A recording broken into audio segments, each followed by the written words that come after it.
Magandang umaga po sa lahat at mapagpalang araw po, Kuya Chris. Ako po si Momoy. Hindi ko po tunay na pangalan. Nais ko lang pong ibahagi ang kwento na hango sa tunay kong karanasan kasama ang aking matalik na kaibigan na itago niyo na lang po sa pangalang Binsing. Noong mga panahong yon, nagtatrabaho ako bilang kawani sa isang kumpanya sa lungsod ng Lucena sa lalawigan ng Quezon. Mapayapa ang naturang lungsod at tanyag ito bilang sentro ng komersyo sa silangang bahagi ng lalawigan. Kabisado ko na ang mga kalye at kasulok-sulukan nito dahil dito na rin ako lumaki at nag-aral. Isang Sabado ng umaga, pumunta sa bahay namin si Binsing, ang aking matalik na kaibigan. Magkasama kaming nag-aral mula elementarya hanggang kolehiyo, kaya parang magkapatid na rin kami. Bukod sa pagiging magkaibigan, magkatrabaho rin kami sa parehong kumpanya, ngunit nasa magkaibang department kami na nakabase. Pare, may nabanggit sa akin ng aking mga katrabaho tungkol sa isang baryo na hindi pa raw nila napupuntahan. Sabi nila, magaganda raw mga tanawin doon. Sabi ni Binsing nang makapasok siya sa aming tahanan. Saang baryo ba yon? Tanong ko rito habang inialok siya ng tubig. Hindi ko rin alam ang pangalan eh. Ang alam ko lang, nasa isang liblib na bahagi ito ng lalawigan natin. Sagot niya sa akin. Doon ko napagtantong wala siyang gaanong impormasyon tungkol sa nasabing baryo, maliban na lang sa sinabi ng kanyang mga katrabaho. Bakit mo naman naisipang puntahan ang lugar na yon kung di mo naman pala alam kung nasaan yon? Nangingiting tanong ko rito. Kaya nga gusto ko sanang imbitahan kang sumama sa akin para hanapin natin yon.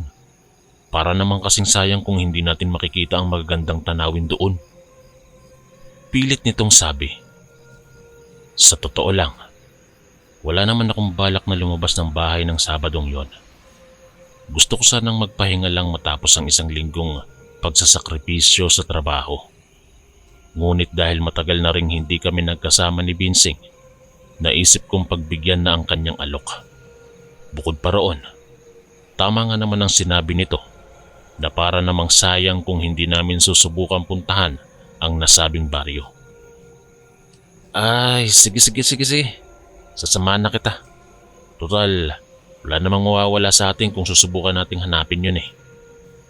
Wika ko rito. Nagliwanag ang kanyang mukha nang pumayag ako. Salamat pre. Alam kong magugustuhan mo rin ang magagandang tanawin sa baryong yon. Masayang sabi nito. Dahil wala pa kaming gaanong impormasyon tungkol sa ruta patungo sa baryo, napagpasyahan naming magsimula sa bayan ng Pagbilao. Base kasi sa sinabi ng mga katrabaho ni Binsing, kailangan daw munang dumaan doon bago marating ang paroroonan namin. Pagkarating namin sa Pagbilao, nagtanong-tanong na kami sa ilang mga residente kung alam nila kung saan ang baryong tinutukoy ng mga katrabaho ni Binsing. Ngunit tila walang nakakaalam sa lugar na iyon.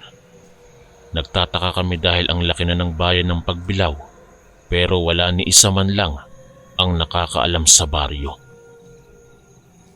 Maya-maya ay naisipan naming magtungo na lang sa bayan ng Tayabas. Hinala namin na baka doon ay may alam sila. Mga bandang 12:00 na ng tanghali nang makarating kami doon. Nagpahinga at kumain muna kami saglit bago muling nagtungo sa mga kalye upang magtanong. Gaya ng nangyari sa Pagbilao, wala ring nakakaalam sa baryo sa mga napagtanungan namin sa Tayabas.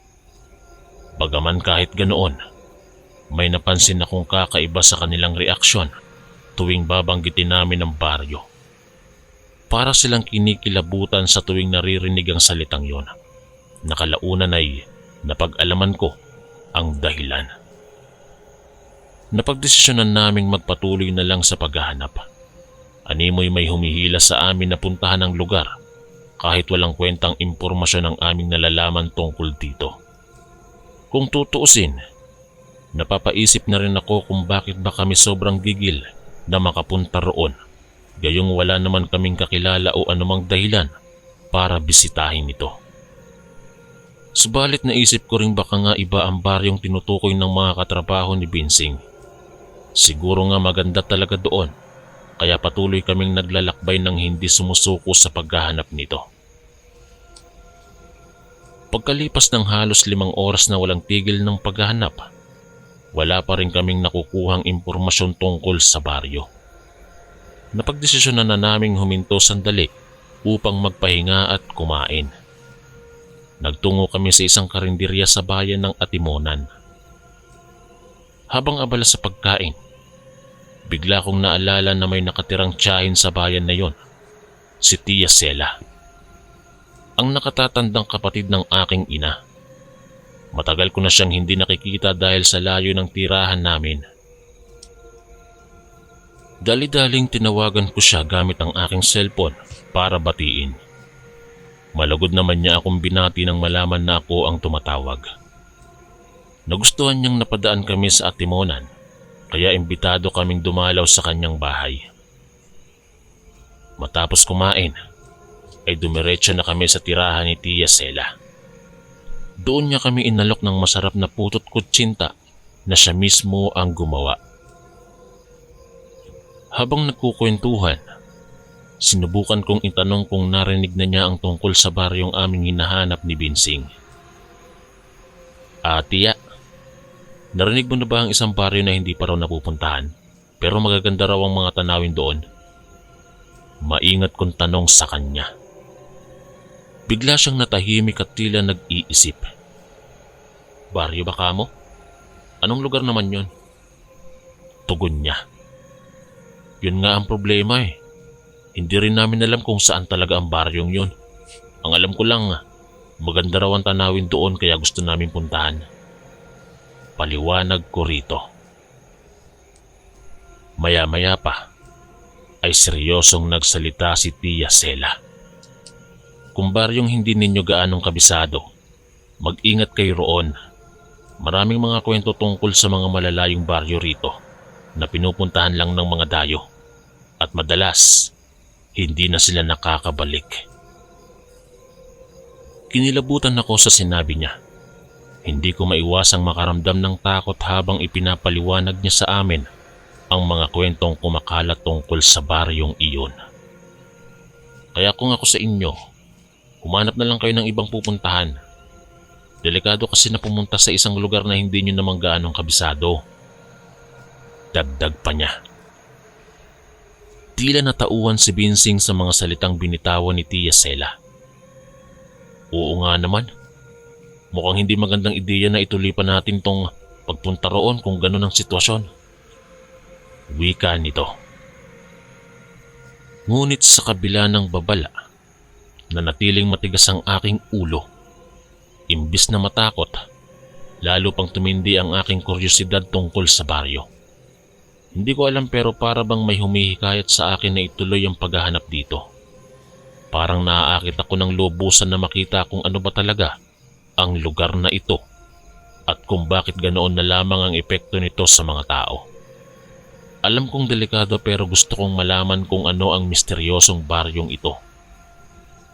Kaya kahit labag sa kalooban ni Binsing, pinilit ko siyang hinikayat na ituloy pa rin namin ang paghahanap nito. Halika na pre, tuloy na natin. Malapit na yata tayo. Ramdam ko na malalaman na natin kung nasaan talaga yon. Wika ko rito. Sigurado ka ba dyan tol? Baka naman wala na siyang nagawa kundi sumunod na lang sa kagustuhan ko nang makitang seryoso ako sa sinasabi ko. Muli naming pinasalamatan si Tia at nagpaalam na bago tuluyang umalis sa Atimonan. Itinuloy namin ang paghahanap sa baryo sa mga kasunod na bayan gaya ng Unisan, Agdangan, Padre Burgos at Pagbilao. Subalit gaya ng nangyari dati, walang makapagbigay sa amin ng direksyon kung paano makarating doon. Kapag naririnig nila ang baryo, para silang kinakabahan o nangangamba May iba namang parabang kinikilabutan na lang, pero wala ni isa man lang ang nakapagbigay ng impormasyon sa amin kung paano nga ba talaga makakarating doon. Ngunit sa kabila nito, patuloy pa rin kaming naghahanap ni Binsing. Tila may sariling buhay na ang pagnanais na makita ang baryo. Para na itong isang puwersang humihila sa amin patungo roon na hindi namin mapigilan. At dahil sa puwersang iyon, dumating kami sa isang maliit na bayan na tila nasa pinakaliblib na bahagi ng lalawigan.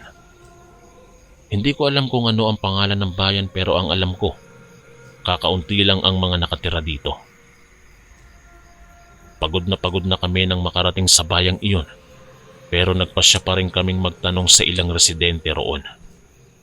Sinubukan kong lapitan ng isang matandang babae na nakaupo sa harap ng kanyang bahay. Aling, may naririnig po ba kayo tungkol sa isang baryong maganda raw po ang tanawin? Mahinahong tanong ko rito. Bigla itong napatingin sa akin ng masama. Anong baryo? Singhal niya. Ewan ko rin po eh. Ang sabi lang po ng kaibigan ko na maganda raw po roon, kaya gusto namin puntahan. Paliwanag ko. Huwag na kayong pumunta roon kung ayaw niyong mapahamak. Maraming paganib sa baryong yon. Giit nito sa akin. Nagulat ako sa biglang pagbabago ng tono ng kanyang boses. Ramdam na ramdam ko ang pagkabahala sa bawat salita niyang binitawan. Bakit po? May masamang nangyayari po ba roon? Takot na tanong ko rito. Maraming kumakalat na kwento tungkol dyan. Sabi nila, kuta yan ng mga masasamang nilalang. Kapag napunta kayo roon, hindi na kayo makakalawas pa ng buhay. Matipid na sagot nito sa akin. Tila ng lamig ang buong katawan ko sa sinabi niya. Hindi ko maiwasang makaramdam ng matinding takot. Patuloy lang siyang nakatingin sa akin nang nakakatakot habang nagkukwento. Marami ng mga dayo ang napadpad sa baryong yan. At lahat sila naging pagkain ng mga nilalang na naninirahan doon. Kaya umalis na kayo dito at huwag nang magpupumilit pang pumunta roon kung ayaw ninyong mapahamak. Babala pa nito sa akin bago dali-dalin pumasok sa loob ng kanyang bahay.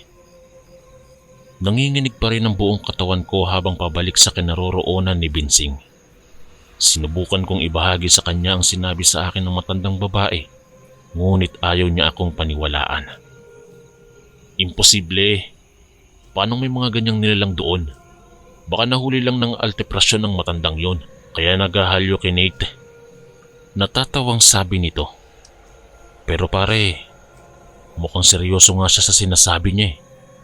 Ramdam na ramdam ko ang takot niya habang nagkikwento tungkol sa lugar na yun. Parang may nangyayaring masama talaga sa kanya noon. Pagtutol ko rito.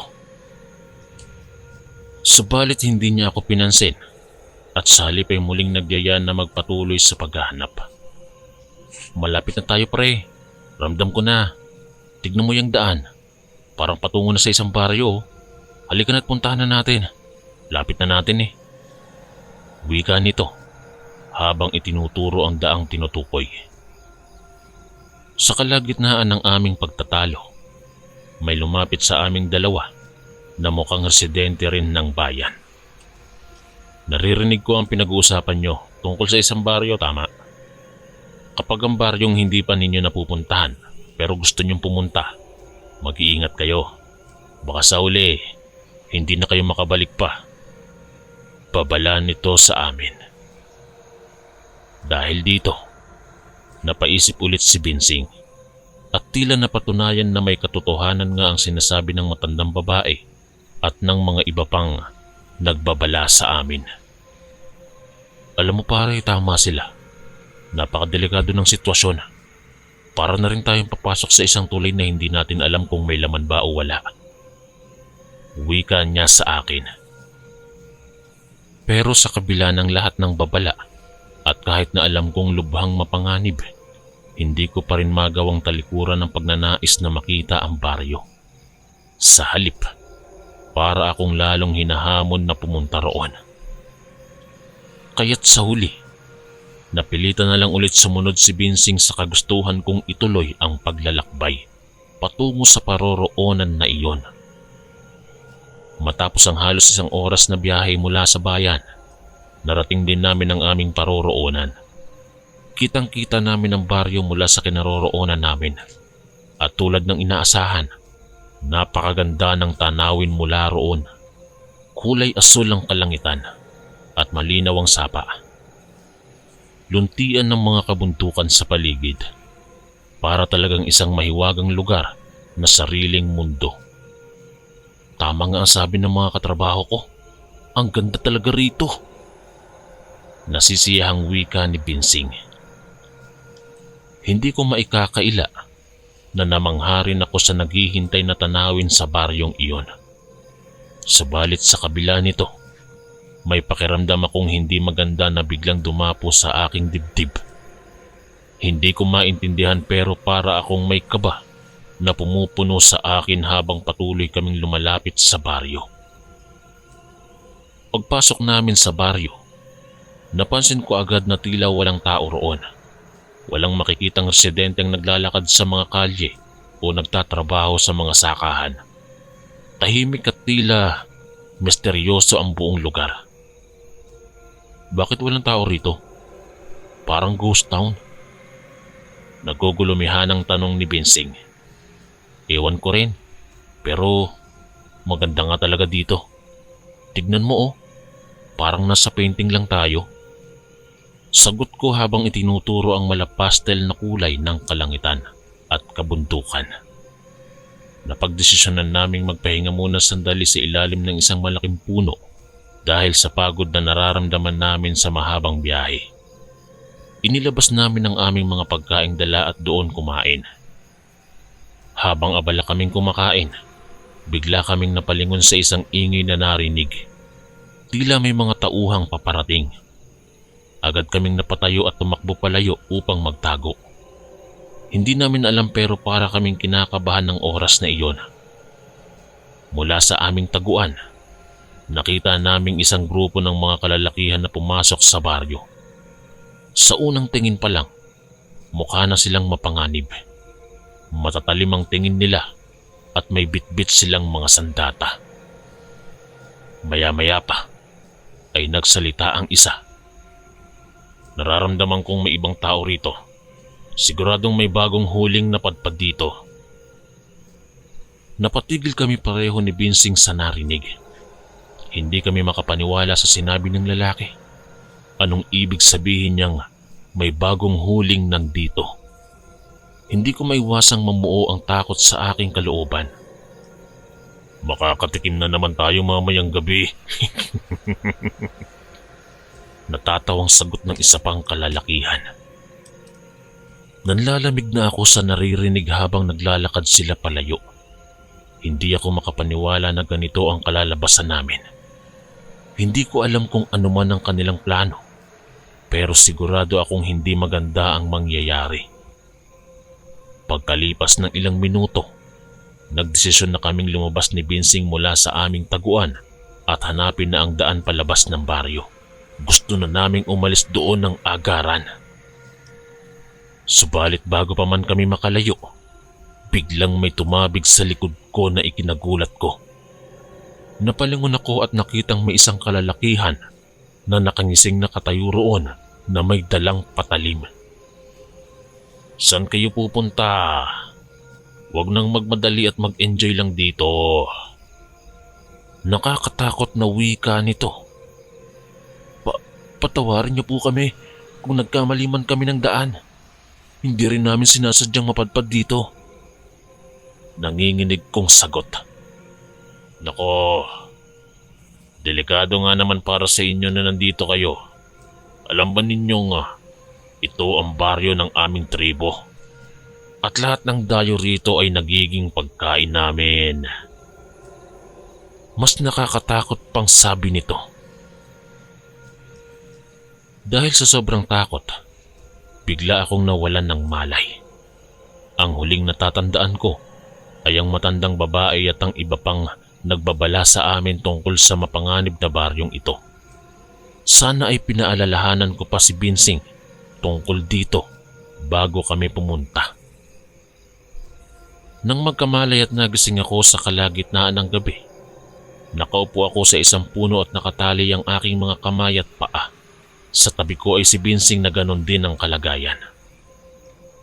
Sa harapan namin, kitang-kita ang buong tribo. May hawak silang mga sandata at patalim. Naghahanda na sila para sa isang ritual at nanlalamig ako sa kakaisip na baka kami ni Binsing ang ihahandog nila. Isa-isa silang nagsalita habang nakatitig sa amin. Narito na ang aming handog sa inyong lahat. Sana ay magustuhan ninyo ang mga bagong dumating nating bisita. Tila ba hindi sila tao? Mukha silang mababangis na hayop na handang lumapa sa amin ni Binsing sa anumang sandali. Ipinikit ko na lang ang aking mga mata nang maramdaman kong papalapit na sila sa amin. Alam kong tapos na ang aming buhay. Sandali, hintay. Huwag ninyo kaming kainin.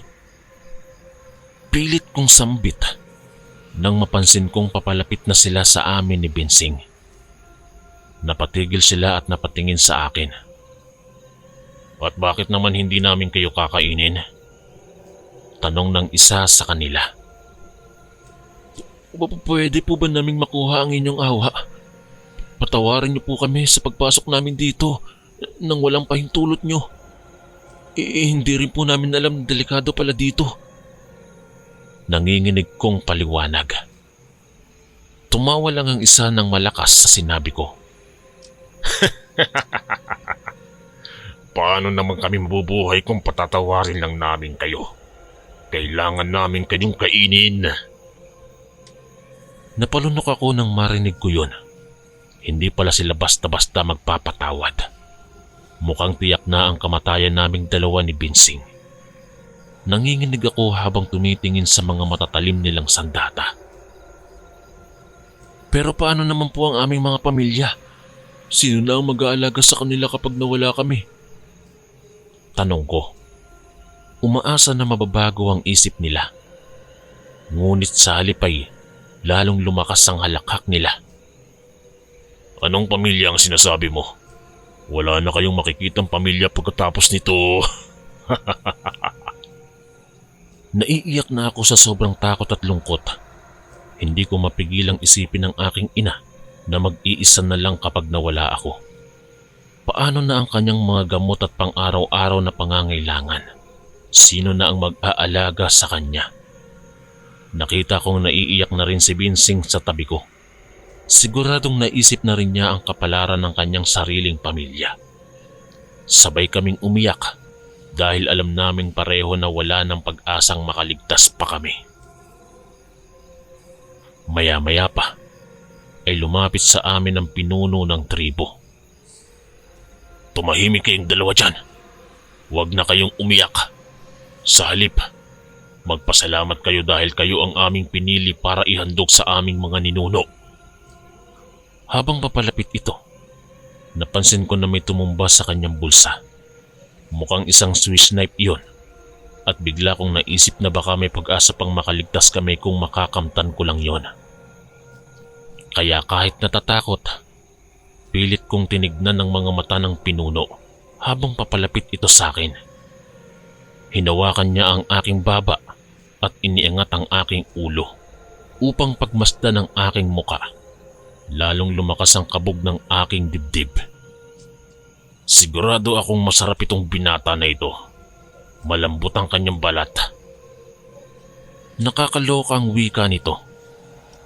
Sa pagkakataong iyon, lingid sa kanilang kaalaman na natanggal ko na ang aking pagkakatali sa kamay at paa. Mabilis ko siyang niyakap at ninakaw ang Swiss knife na nasa kanyang bulsa. Nabigla siya sa aking ginawa at agad akong tinulak palayo. Sa wakas, nasa akin na ang susi ng aming kaligtasan. Akin na yan. Sigaw ng pinuno. nang makita na nasa akin na ang kanyang Swiss knife. Subalit mabilis kong inilipat iyon sa aking likod bago pa man niya ito maabot. Hindi. Hahayaan ba namin na kainin mo kami ng buhay? Pasigaw kong tanong. Napatingin siya sa mga kasamahan niya. Sige. Hayaan na muna natin silang mabuhay ngayong gabi. Pero bukas, tiyak na sa tiyan nyo mapupunta ang dalawang yan. Nakakaloko nitong sabi. Babalikan namin kayo bukas para ipagpatuloy ang aming pagdiriwang.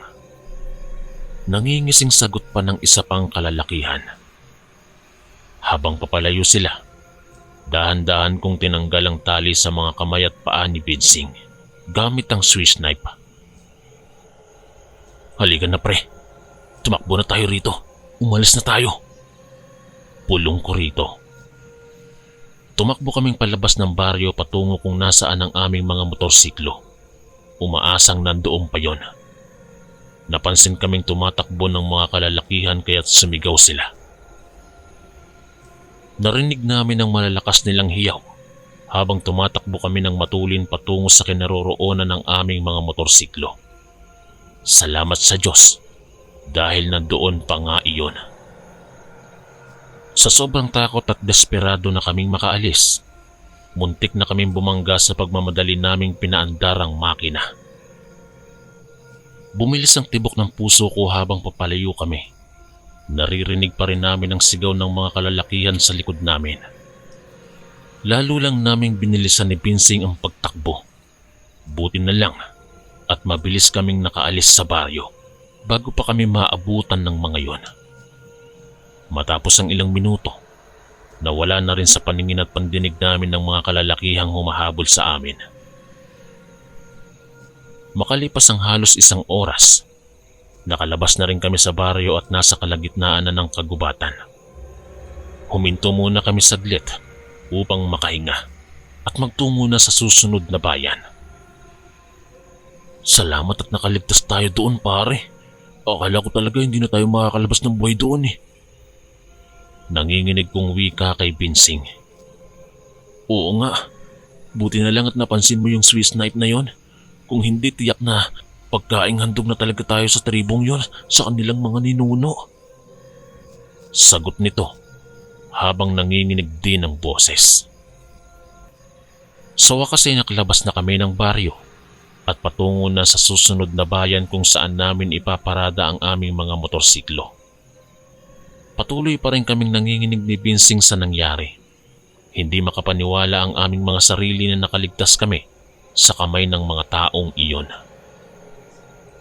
Sa kalagitnaan ng aming paglalakbay, biglang may bumagsak na malaking puno sa harapan namin. Dahil dito, napilitan kaming huminto at humanap ng ibang daanan palabas ng kagubatan. Habang naghahanap kami ng daan, bigla kaming napalingon nang may marinig kaming mga yabag ng takbo. Sa aming gulat, napansin naming papalapit sa amin ng mga kalalakihan mula sa tribo. Galit na galit ang mga mukha nila habang hawak ang kanilang mga sandata. Ayun sila. Huwag ninyo hahayaang makatakas.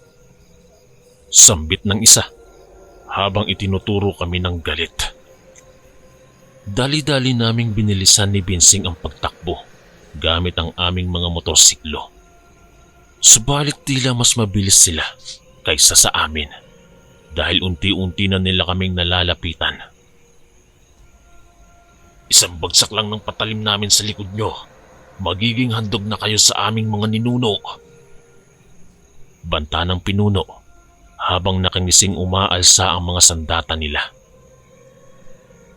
Sa takot, napaikot kami papuntang kaliwa na napakahirap daanan dahil puno iyon ng mga malalaking bato.